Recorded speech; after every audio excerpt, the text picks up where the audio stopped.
Ray from Fish Breeders of Idaho, and we're going to visit one of his facilities tomorrow on the aquaculture tour of the catfish farm. I first heard of Leo when I was a Peace Corps trainee at the University of Oklahoma in 1980. That's how well known he was, is because he's an innovator and past president of Catfish Farmers America and past president of the United States Trout Farmers Association. And ever since I've been here in Idaho, since 1992, I've had some very interesting experiences with Leo.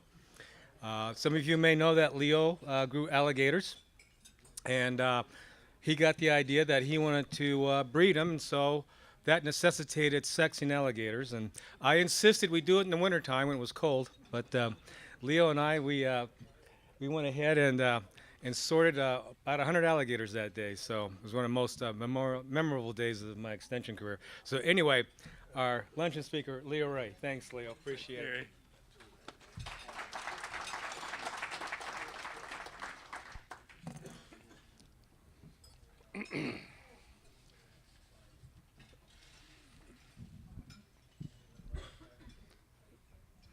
The day is coming, after being in this industry for about 60 years, that I'm going to start growing daisies in another 20 years. My grandkids, I have 3 of them at the University of Idaho this fall. 2 of them very interested in coming back to the business. So I've been looking at this past 50 to 60 years to see what made Fish Breeders of Idaho succeed when the biggest thing that's happened in my generation is the disappearance of small business.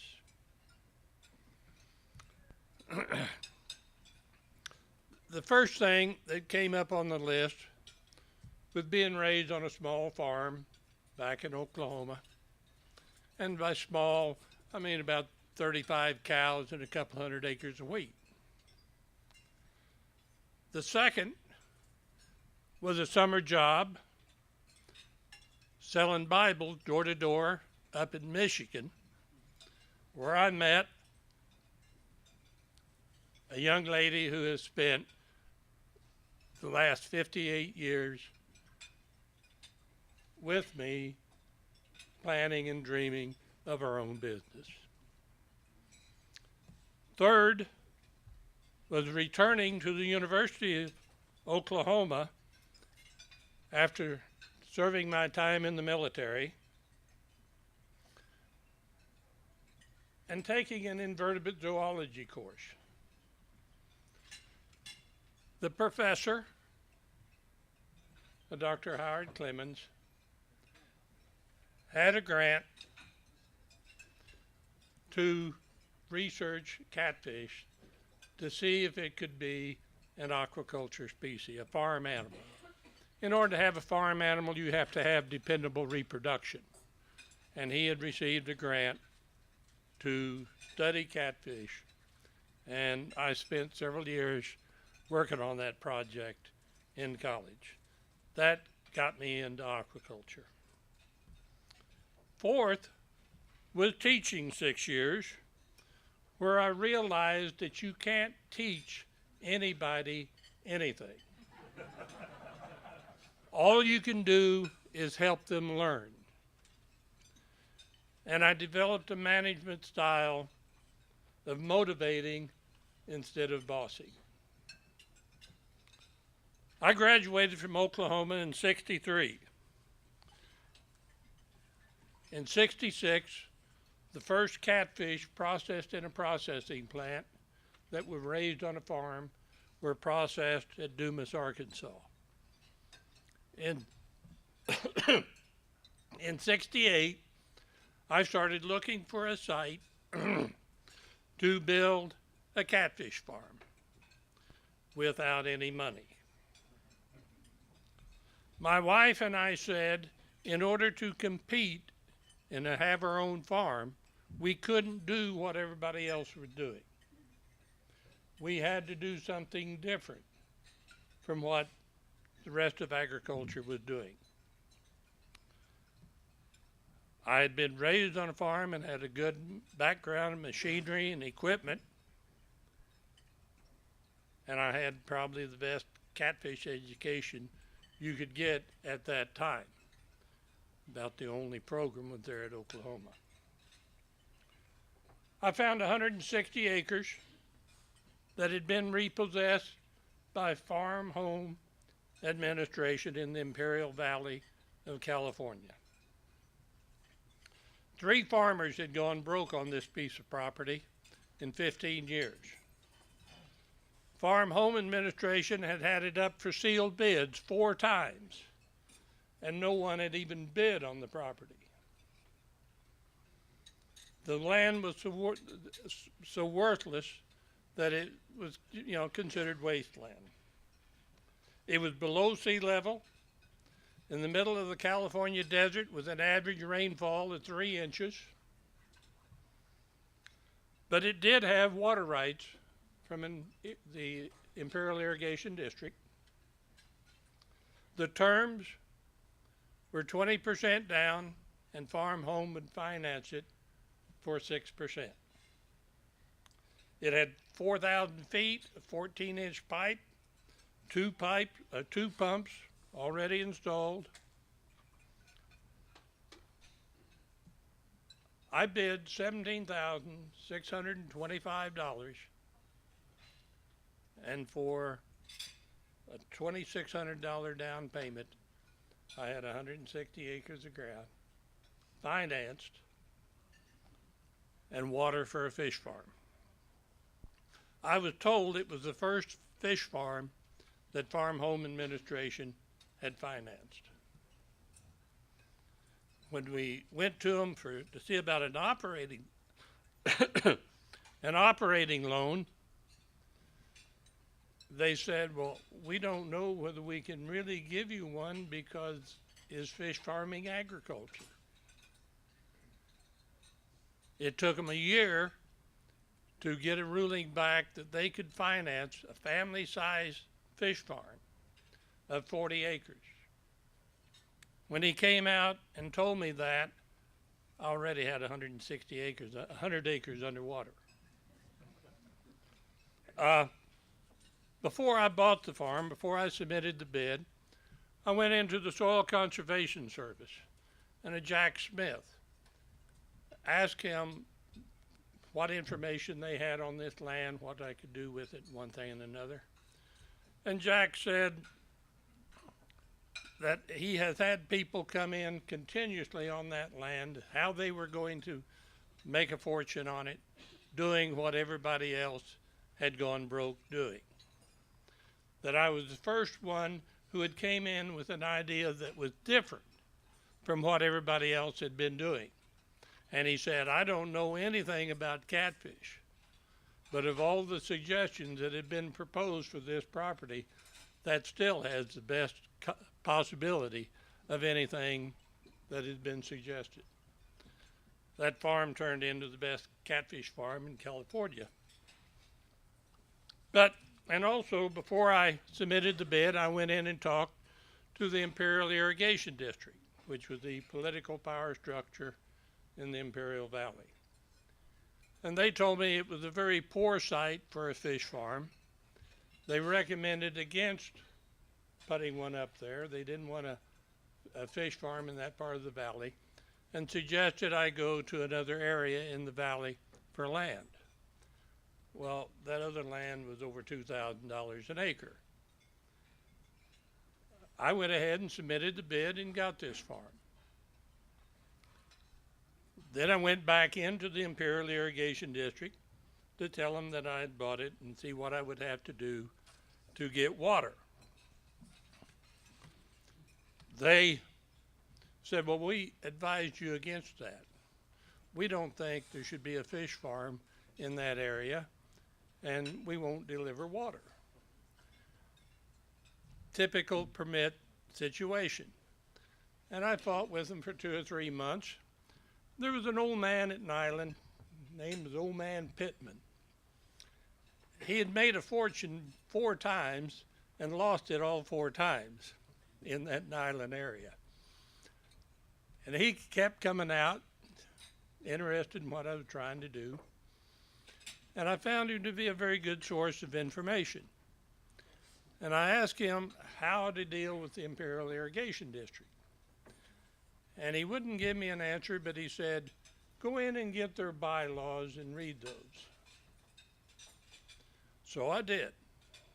And after 2 or 3 readings, I realized that the bylaws said, in order to impound water over 18 inches deep, I had to have plans signed by a licensed engineer,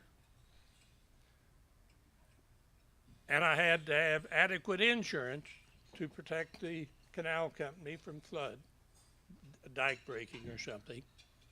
And if I did that and submitted a written request for water, they had 48 hours to deliver or pay crop damages. My problems were over. That first year, I sold $35,000 worth of catfish fingerlings. They were selling in Mississippi for 1/4 cent an inch. I got 3 cents an inch. My total expenditures for that first year were $35,000.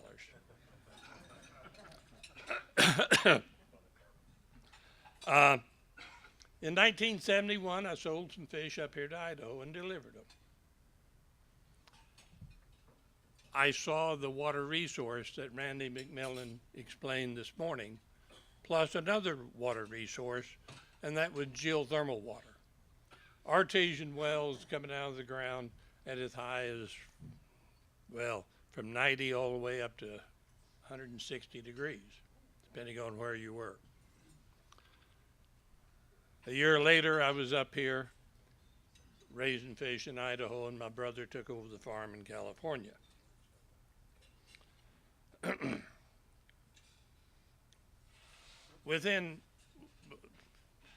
Idaho did not have an aquaculture extension agent then, and I depended upon the Soil Conservation Service again in Buell there for information.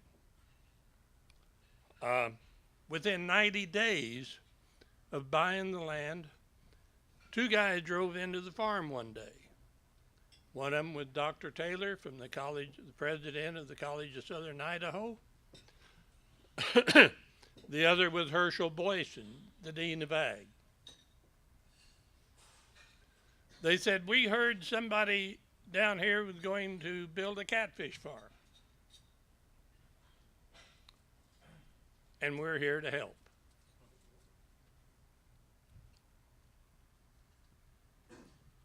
CSI, the College of Southern Idaho, has been an invaluable service ever since then. Catfish had never been raised in raceways, let alone in concrete raceways. I picked brains of everybody I could in the valley and never gotten very many answers. I ended up at Bozeman, Montana. Charlie Smith and Bob Piper had just published their work on loading factors and hatchery constants and how to design a trout farm on that information.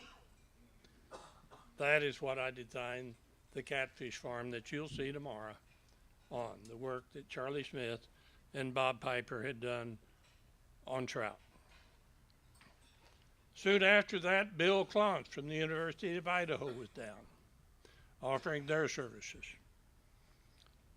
I needed a processing plant. With not having any luck getting a bank to help finance. Received a call. Well, I was directed to the Region 4 Development Administration. And I didn't qualify for an SBA loan because it was agriculture. Farm Home Administration didn't feel that they qualified in processing. And it was about 3 days before President Carter was leaving office, Region 4 administration called and said, Leo, get in here and have Judy with you, he said, we can get you an SBA loan. 3 or 4 days before his term was over, President Carter signed an executive order that removed the restriction on SBA for loaning into agriculture. 4 or 5 days after Reagan was elected, that executive order was rescinded. We had less than a week to get it in. But that's how I got the loan to build a processing plant.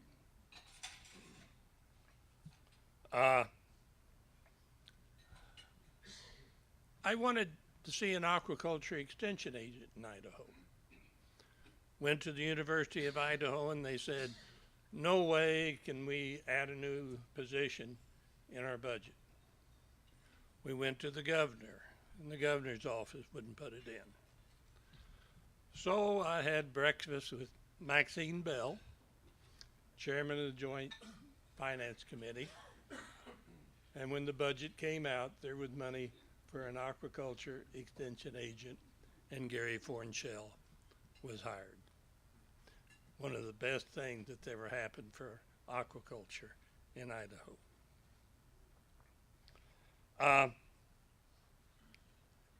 In my summary of what made Fish Breeders of Idaho succeed when all of these other small businesses were going under, I made a list of people who had assisted us, whose advice we took, because when I started, I was just a dumb old farm boy that didn't know how to run a business or get one started or anything. It was other people's advice that I acquired. And that list started with Dr. Clemens, Dr. Fred Myers, Kermit Sneed, Mayo Martin, Jim Ayers, and it ended up over 75 names with quite a few people in here. Fred Conti sitting back there on that list. Most all of them were either university researchers, extension people, or other government agencies. There was only one name from private industry on that list, and that was the old man Pittman from Nyland.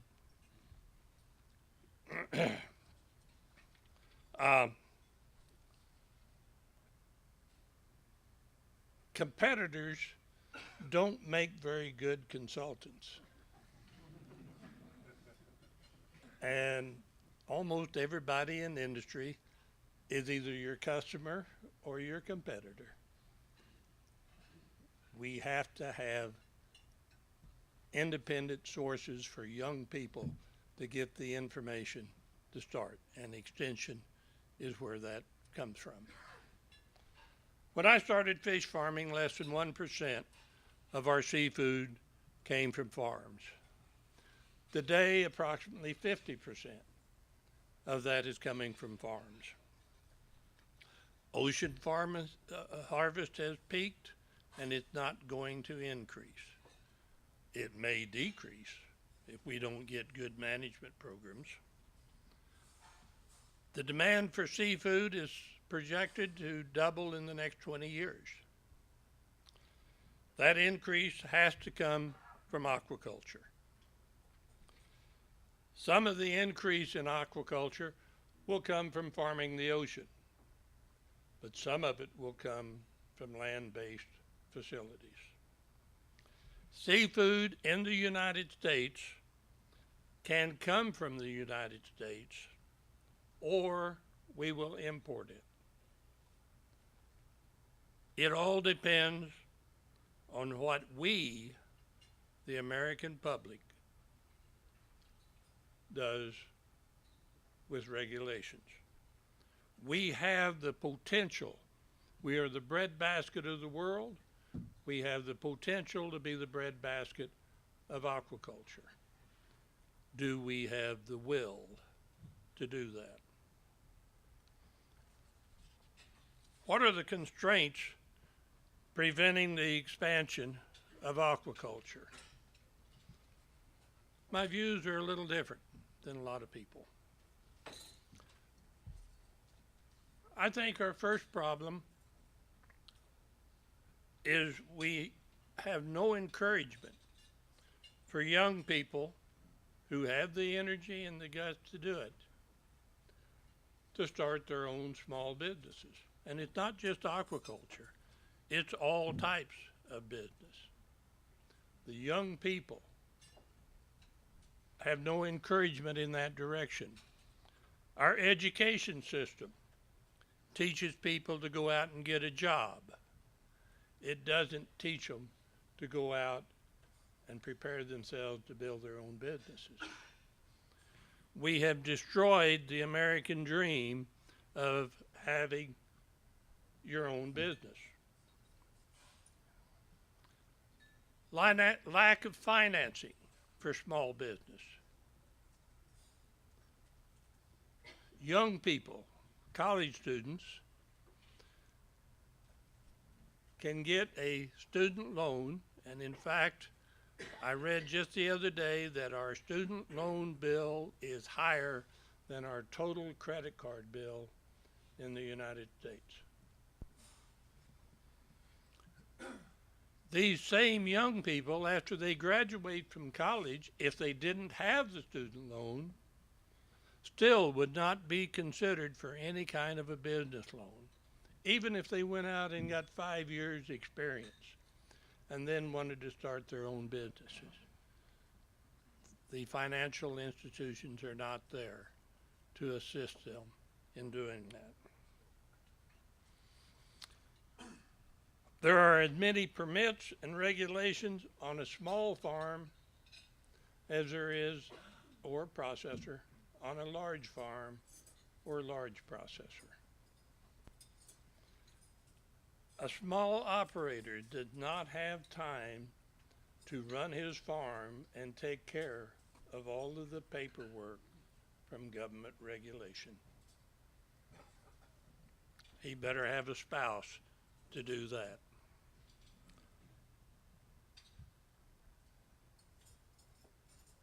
In a large company, they'll have one guy to take care of EPA, a minimum of one, usually a staff of several. They'll have another guy who specializes in financing. In every division, he has a separate person doing that. In small business, one person has to do all of it. Exotic species regulations. If we don't want exotic species, let's start with getting rid of cows, horses, sheep, goats, chickens, every agricultural animal we have. And then let's take the game animals that we protect from fish and game, and let's get rid of the pheasant.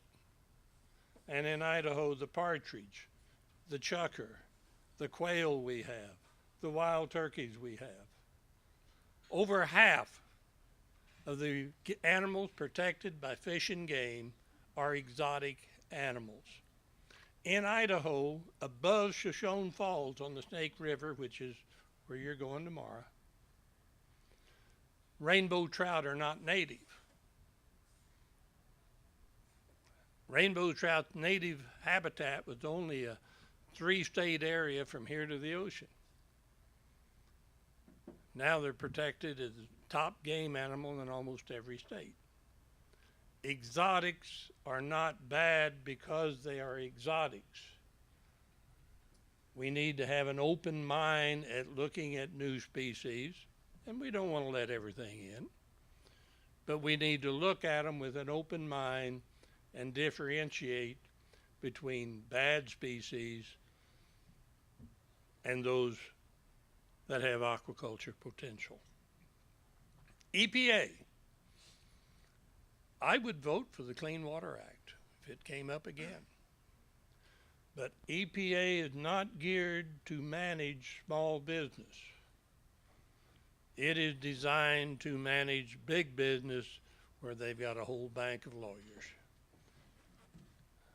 They need a different approach to small business. The next problem is the lack of understanding with people, farmers, everyone, on how to use government agencies.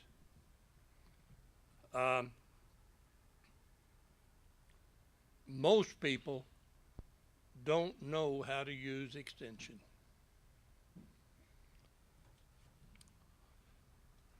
What can government do to assure we raise our share of aquaculture here in the United States?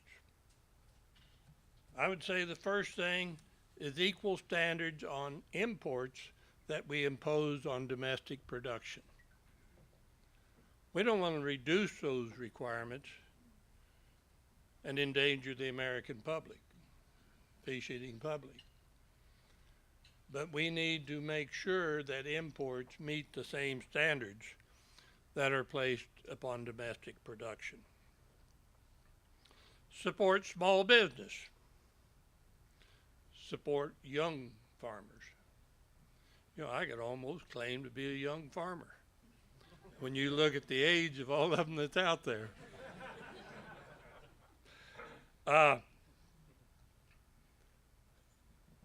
There's a common statement around aquaculture that the way to make a small fortune in aquaculture is to start with a large fortune. And that had been true too many times. There have been so many large operations go in and fail. At the same time, there have been many small operations make small fortunes, or even some of them make large fortunes. You heard from Clear Springs this morning. Clear Springs was started just 3 or 4 years before I moved to Idaho. And that's a large fortune that was made in aquaculture. Big business is not good at starting new businesses. That is especially true with aquaculture.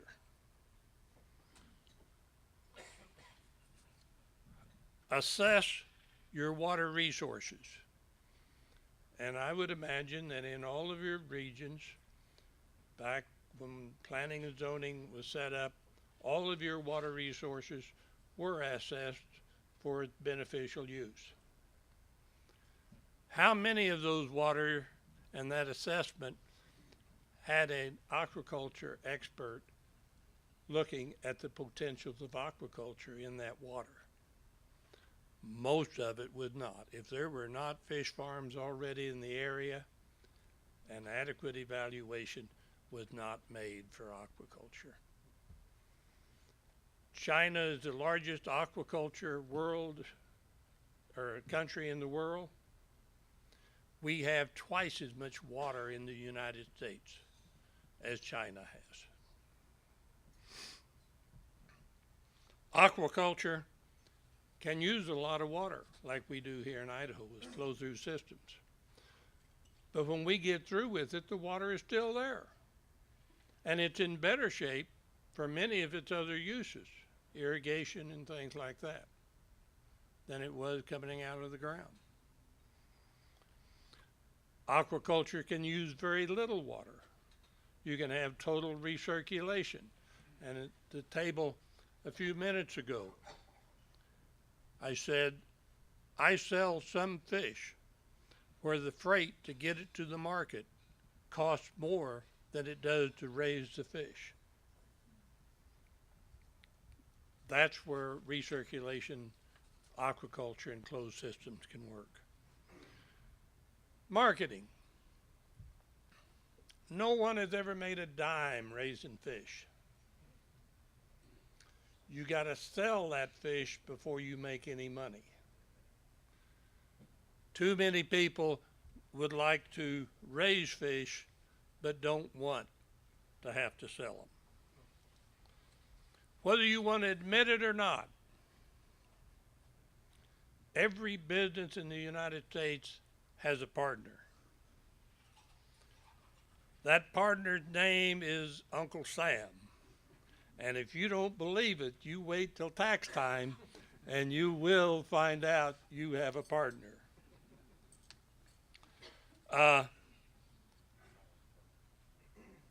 That partner has some obligations.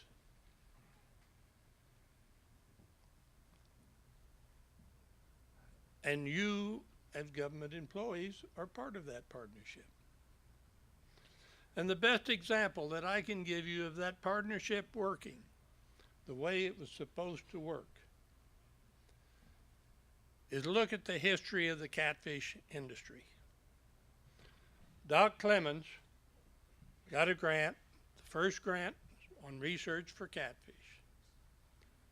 From that grant and the results of it, the Department of Agriculture took a rice experimental station in Arkansas and converted it to a catfish experimental station.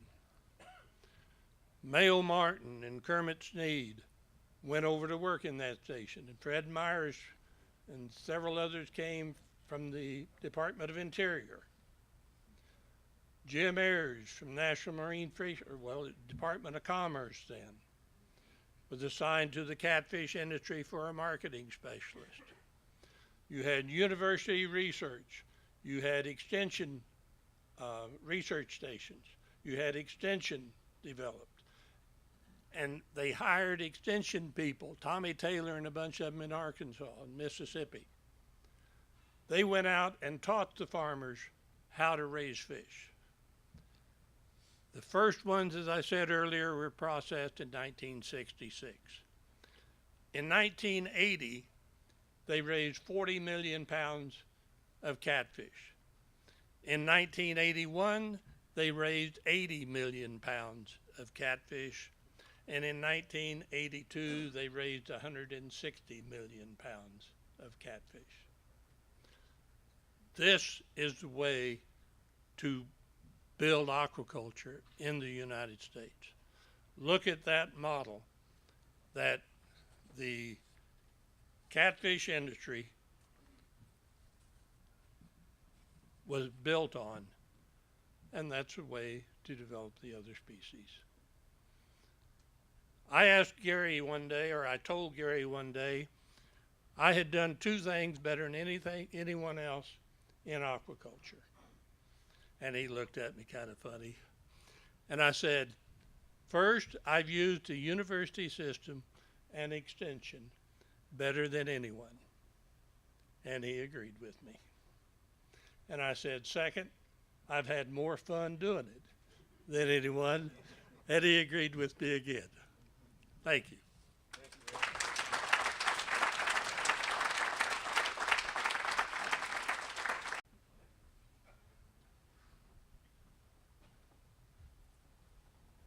Any questions?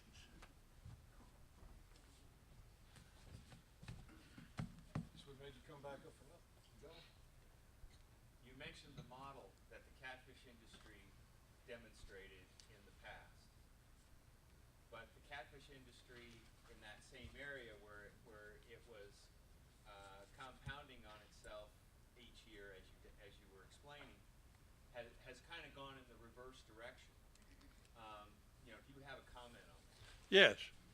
What put it in the reverse direction was imports that did not come anywhere near meeting the requirements here in the United States. And the best example was a group of farmers down there went to the supermarkets and bought a bunch of frozen catfish brought in from China, sent them into a lab and had them tested for malachite green, and 10% had malachite green.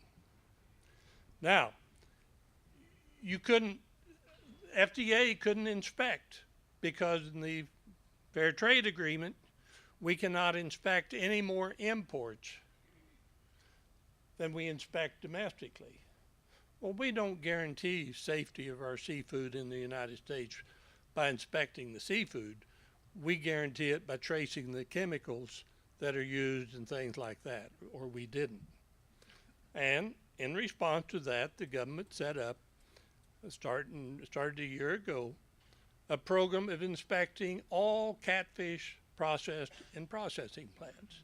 Now we can inspect all the imports. Now, if we put the imports on the same standards that we require here, we can compete. Now, we may not compete with the frozen product, but we can compete with the fresh product. And the catfish industry is making a resurgence now, basically based on that inspection program. When they get the inspection set up overseas again, we may have a repeat of the same thing. But the catfish industry grew to 670 million pounds of catfish and dropped to 350 million pounds when China started shipping in catfish at half the price. But again, farmers work like everything to sell the cheapest product on the market. And you don't really make very much money doing that. I find a lot more pride in selling the highest priced product on the market than I do the cheapest product on the market. Thanks, Leo. Any other